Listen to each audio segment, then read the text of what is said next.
பேரவைத் தலைவர் அவர்களே, எங்களுடைய தலைவர் இதை அரசியல் செய்வதற்காக கிடையாது.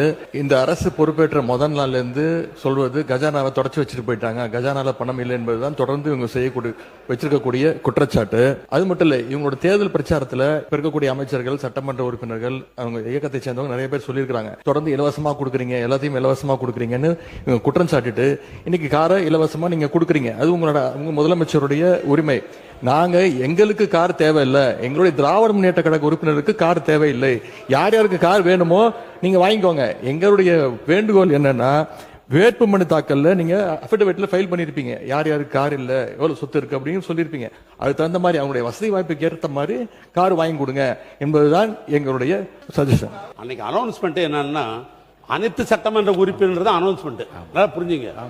நாங்க சொல்றோம் அனைத்து சட்டமன்ற உறுப்பினர் சொன்னா எல்லாம் சேர்த்து தான் சொல்லிருக்கீங்க. ஆமா, எங்க கட்சி தலைவர் சொல்றாரு, ஏற்கனவே அரசாங்கம் கடன் பட்டு இருக்கிறது, விவசாயிக்கு முழுமையா தள்ளுபடி செய்யல, இப்படிப்பட்ட நிலையில நமக்கு கார் வேணாம் அப்படின்னு எங்களை அறிவுரை சொல்றாரு. ஆனால் திமுக சார்பா இருக்கிற 59 உறுப்பினர் தான் நாங்க எங்களுக்கு வேணான்னு சொல்ற மொழிய, அந்த பத்திரம் வேணாம் நீங்க வாங்காத அப்படின்னு நாங்க சொன்னோம். எங்களுடைய துணைத்தலைவர் அதான் சொன்னார். அதை புரிஞ்சிக்காம அரசியல் பண்றீங்க, இதுல என்ன அரசியல் இருக்குது? ஒண்ணு.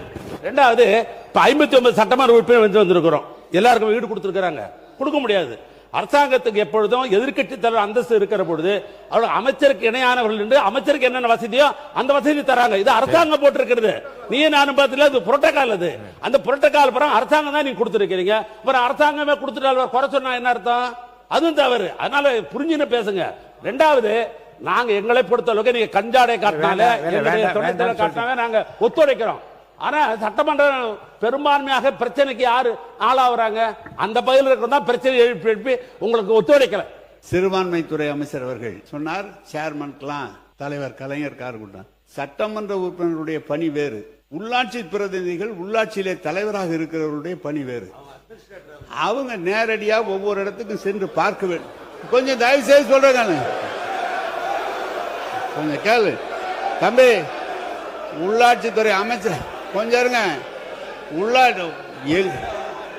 காரு எங்களுக்கு வேணான்னு சொன்னதுக்கே இவ்வளவு கோவப்படுறீங்க. கொடுத்தேன்னு சொல்றாரு. ஒரு உள்ளாட்சி துறையில சேர்மனா இருக்கிறவரு, 30 பஞ்சாயத்தை பாக்குறவரு, 30 பஞ்சாயத்தை நிர்வாகத்தை பாக்குறவரு.